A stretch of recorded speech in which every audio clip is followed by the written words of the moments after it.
Good evening, folks, and welcome in here. I'm meteorologist Ross Mumal. We want to give you an update on the tropics. We've been watching that area just off to our east coast here for the last 2 to 3 days or so, watching for that potential for tropical development and for, an enhancement of impacts here on the first coast. So this is literally the latest update as of 8 o'clock from the National Hurricane Center, now upgrading it to a 40% chance of formation over the next 7 days. So now an orange shaded area that does include at least the Florida portion of the first coast, extending out across the Panhandle the whole way over to New Orleans, down through Orlando, Tampa, and even on to the northern extent of Fort Myers as well, down there towards the Gulf Coast. So currently that low pressure system just off the east coast of the Space Coast there, by anywhere from about 50 to 100 miles or so, but still only a 30% chance of development over the next 48 hours, or rather over the next 2 days. So not a whole lot of changes with regards to that.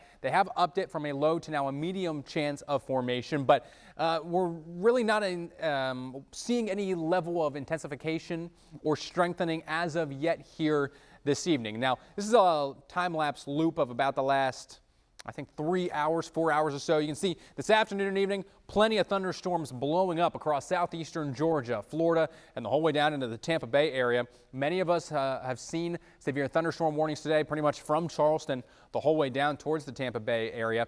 That invest, as I said, off the east coast of us, but sustained winds only at 25 miles per hour. So we're still a good ways away from reaching tropical storm status or criteria. We need 40 miles per hour there. Could we see a tropical depression form by the end of this evening? Yes, I think it's possible. Is it likely at this point based off of what the National Hurricane Center is putting out? No, I don't expect it. But perhaps even by overnight or even by sunrise tomorrow morning, don't be surprised if we do happen to get a tropical depression to develop, just so you're not surprised. You can see that swirl pretty much right there off the coast of the Space Coast. So across northeast Florida, we're still seeing some light rain, primarily for our inland locations. So from really Pierce County and northern Brandley down through Ware, Charlton, Baker, Columbia, Union County as well. But pretty much all of the storm activity continuing to shift further off to the west and out towards I-75, primarily because we're having some drier air actually advected in across at least some of our more coastal areas over the next couple of hours and overnight tonight. So what exactly does that mean? Likely going to at least lower our rain chances for, I'd say, the next 12 to 16 hours or so.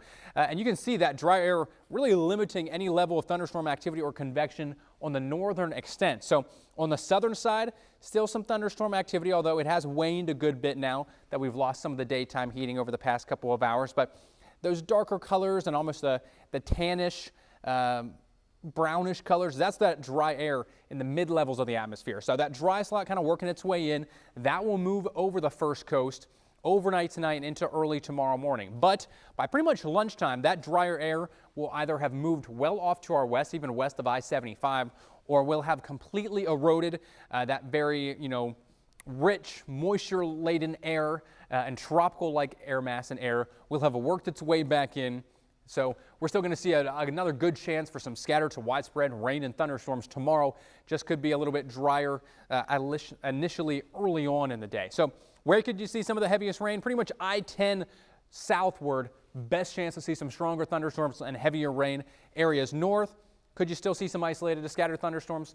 Certainly, yes. But models really are showing areas closer to the I-4 corridor going to have a better chance for some heavier rainfall. So here's what our high-res futurecast is showing. Here's 10 a.m. tomorrow morning.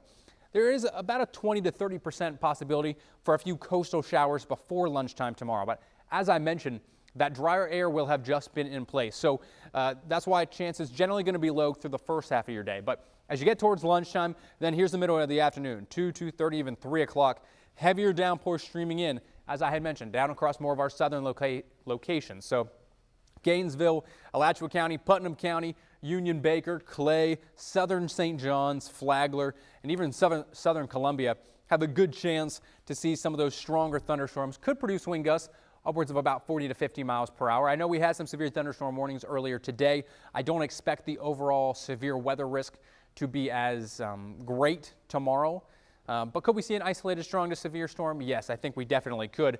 Here's dinner time tomorrow night then, so still rain moving in. You can see that northeasterly wind continuing to wrap its way on shore here. And then by late tomorrow night and then continuing into early Wednesday morning, that center of circulation, which in this current model brings it much further northward, it's already out towards the northern Gulf, or at least, heading out towards the Tallahassee area. So we're going to have to wait and see a little bit of which way this thing tracks. That could dictate the strength of the storm, not necessarily for us, but for folks who see it later on downstream.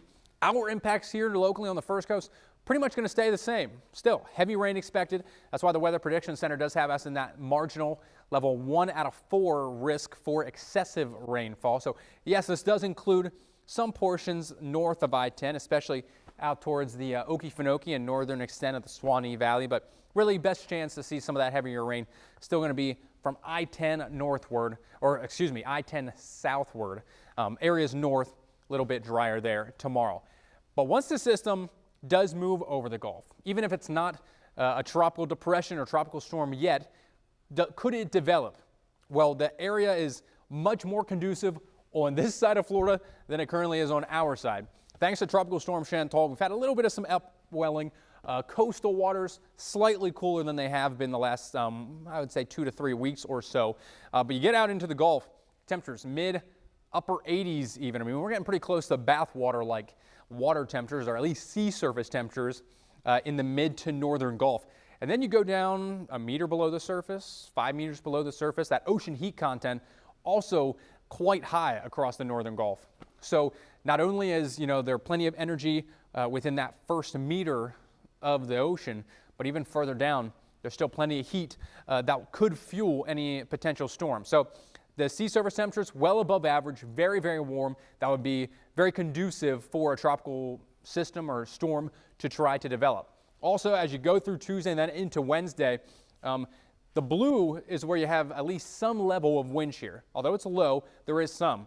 You notice pretty much from Florida's Gulf Coast the whole way over to Louisiana, there's almost no wind shear, which would not be good. That would mean, wind shear is typically bad for storms. It breaks them apart, shears them apart. Without wind shear, that would allow that storm to strengthen quite quickly and grow vertically in height. So not any wind shear really, or very minimal at least at best. So between the sea surface temperatures and the lack of wind shear, if the storm moves into a portion of the Gulf and is moving a little bit slower, could it rapidly intensify? Yes, it certainly could. Good news, at least for us here in Florida in the First Coast, is the steering flow. So this is the upper level winds out of the jet stream, anywhere from 30 to 40,000 feet. It's pretty much out of the west, so it's going to steer the storm westward and away from the First Coast no matter what happens by Wednesday and Thursday. So the storm will move away, and there actually will be at least a little bit of some wind shear beginning to creep in to that northeastern portion of the Gulf by Thursday morning. But if the storm develops and strengthens, the key here, at least for us locally, is that it's going to be moving away from the First Coast. So here's kind of one way to look at it. This is all initially stemming from a surface trough that kind of dipped down across the Carolinas and into the Atlantic just off our coast. That's where that low pressure began to form within that surface trough, just kind of that convergence of moisture and some winds. So again, winds around that circulation right now sustained at about 25 miles per hour. But we'll watch as it moves over Florida throughout tomorrow and into early Wednesday morning. There it is, already on the Gulf Coast, and then potentially continuing to slide further off to the west and eventually to the northwest, bringing heavier rainfall chances to the far western portion of Florida, Mobile Bay, Biloxi, Mississippi, New Orleans, even there in Louisiana. So this is another way to kind of look at it. This is showing the overall swing of energy within the whole system. This is about your mid-level winds here, these arrows. So plenty of energy overhead of us, but really continues to ramp up as it heads further and further westward. And this one actually takes it a little bit closer to the Texas coast, out towards Houston and Corpus Christi. So most models are still struggling a little bit with where could this thing go, mainly because a lot of them don't necessarily have anything developing, at least as of yet. And there's really, I would say, 3 separate scenarios here of what we could see. So of course, the low pressure system's off to our east right now. if it either travels right over I-10 or takes generally just a more northerly track and spends less time over the open ocean waters, that would mean there is little to almost no chance of tropical development. If it takes a bit more of a northerly track, not going to spend as much time over that very warm water in the northern Gulf, tropical development would be limited. Now, if it takes a little bit more of a southerly track down right along I-4 through Orlando, Tampa, and then tracks a little bit further westward, spends some more time over the water, then yes, we're going to be talking about a potential, tropical depression or tropical storm.